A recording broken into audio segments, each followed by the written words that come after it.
Olá pessoal, aqui é a professora Caroline Rodrigues. Vamos para mais uma aula nossa de língua portuguesa do 9º ano aqui da Escola Municipal Cirilo Joaquim dos Santos. Certo, amados? Então vamos para a nossa aula de hoje, dia 13 de outubro, aula de português. Nós vamos fazer a correção dos nossos exercícios do 1 ao 12, só que inicialmente vamos fazer a leitura novamente do nosso soneto, tá? Do nosso poema, que tem a forma de soneto. Essa que eu hei de amar. Essa que eu hei de amar, perdidamente um dia, será tão loura e clara e vagarosa e bela, que eu pensarei que é o sol que vem pela janela, trazer luz e calor a essa alma escura e fria. E quando ela passar, tudo que eu não sentia, dá vida de acordar no coração que vela, e ela irá como o sol e eu irei atrás dela, como sombra feliz, tudo isso que eu me dizia. Quando alguém me chamou, olhei um vulto louro, e claro e vagaroso e belo na luz de ouro. O poente me dizia adeus como sol triste, e falou-me de longe e eu passei ao teu lado. Mas ias tão perdida em teu sonho dourado, meu pobre sonhador, quem nem sequer me viste. Aí nós temos aí o primeiro, né? O primeiro ele diz assim: a que elemento da natureza a mulher amada é comparada? Transcreva o verso do poema que confirma sua resposta. A mulher ela é comparada ao sol. Quando ela diz assim, ó, que eu pensarei que é o sol que vem pela janela. Ele compara a mulher amada dele ao sol. O segundo, que palavras e expressões foram usadas na comparação citada na atividade 1? Quando ele compara a mulher ao sol, qual palavras ele usa? Ele usa as seguintes expressões: loura, clara, luz, calor, um vulto louro e claro, luz de ouro do poente, sol triste, né? Então são as palavras, as expressões que ele utiliza para comparar a mulher ao sol. O terceiro, que relação a expressão sonho dourado estabelece com a comparação feita no poema? O sonho dourado aí, ele se estabelece entre o sol. A relação é entre o sol e a palavra dourado. Característica que pode ser atribuída ao sol, porque o sol também é dourado, né? E, consequentemente, a mulher, que ele diz que é loura, que é cheia de luz, de calor, né? Ok. O 4.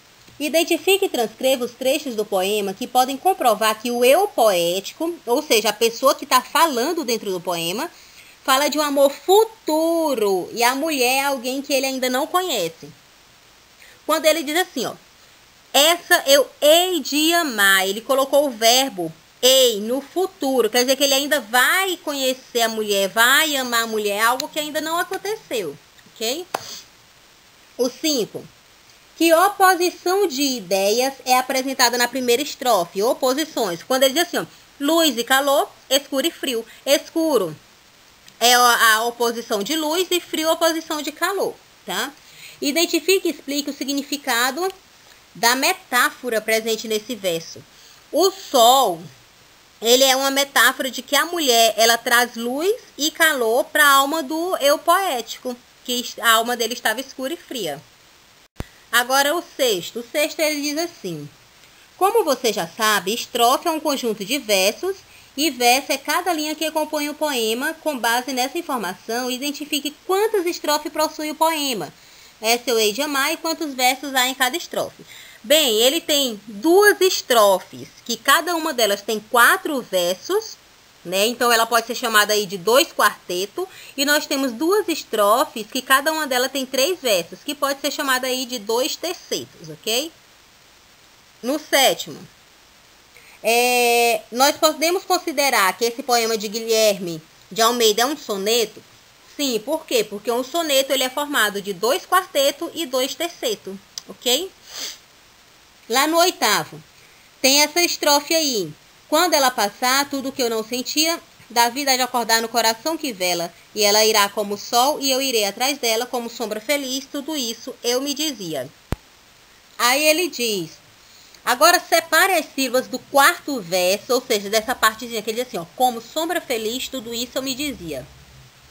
Separe as sílabas do 4º verso que compõe essa estrofe da forma como você pronuncia, e é para fazer da seguinte forma: contar o número de sílabas até a última tônica e unir as sílabas quando ela houver um som fraco e um som forte, ou vice-versa, né? Então vamos lá. Como sombra feliz, tudo isso eu me dizia. Aí separamos como, sombra, feliz, tudo. O is vem junto com o dó, porque a gente fala tudo isso, tudo isso, tudo isso. A gente junta essas palavras quando a gente fala, né? Tudo isso, tudo isso, tudo isso. Então, tudo isso sou eu, porque a gente junta o só com eu. Quando a gente fala, ó, tudo isso eu, isso eu, isso eu. A gente junta o só com o eu. Me dizia. A gente conta só até o zi, por quê? Porque é a última sílaba tônica. Na palavra dizia, a palavra mais forte, a sílaba mais forte é o zi. Então, a gente conta até ela, tá? No nono, ele pede pra gente fazer a escansão de mais 2 outros versos do poema. Eu fiz aí a escansão do verso. Essa que eu hei de amar perdidamente um dia, e será tão loura e clara e vagarosa e bela, tá? O 10º, gente. O 10º, ele diz pra gente pesquisar aí algum outro poema que apresenta esse mesmo ritmo. Normalmente, podem pegar aí e procurar algum soneto e colocar. Eu só botei o nome aí soneto, mas é para vocês escreverem um soneto, alguma coisa que apresenta esse mesmo ritmo dessa poesia aí, tá bom? De Guilherme de Almeida. O 11. Identifique e transcreva do poema os pares de rima que o compõem. Certo? Então, as rimas que compõem esse poema aí, esse soneto. Dia, fria, bela, janela, sentia, dizia, bela, dela, louro, ouro, triste, viste, lado, dourado. E o 12, ele pede o seguinte: as rimas do poema Essa eu hei de amar são internas ou são externas? Gente, elas são rimas externas, tá? Elas acontecem aí no finalzinho do verso. E na letra B, ele pede para classificar qual é o tipo de rima que tem. A rima dele aí é uma rima oposta, tá? Porque ela finaliza em A, B, B, A, tá bom? Certo, amados, agora a gente vai conversar sobre os marcadores conversacionais, ou seja, que são colocados, utilizados dentro das conversas, tá? Marcadores conversacionais são típicas marcas de conversação, de conversa, que ajudam a construir o texto falado, estabelecendo a ligação entre as palavras e as ideias que nele aparecem. E eles servem também para marcar uma comunicação entre as pessoas que participam dessa conversa. Alguns exemplos de marcadores conversacionais, né? Viu? Então, eu acho que... Entendeu? Daí, percebe? Tá bom? Então, esses marcadores conversacionais, tá? Eles são utilizados muitos na língua falada, e há autores que costumam usar também em textos escritos, tá bom? Normalmente isso aí, a gente utiliza muito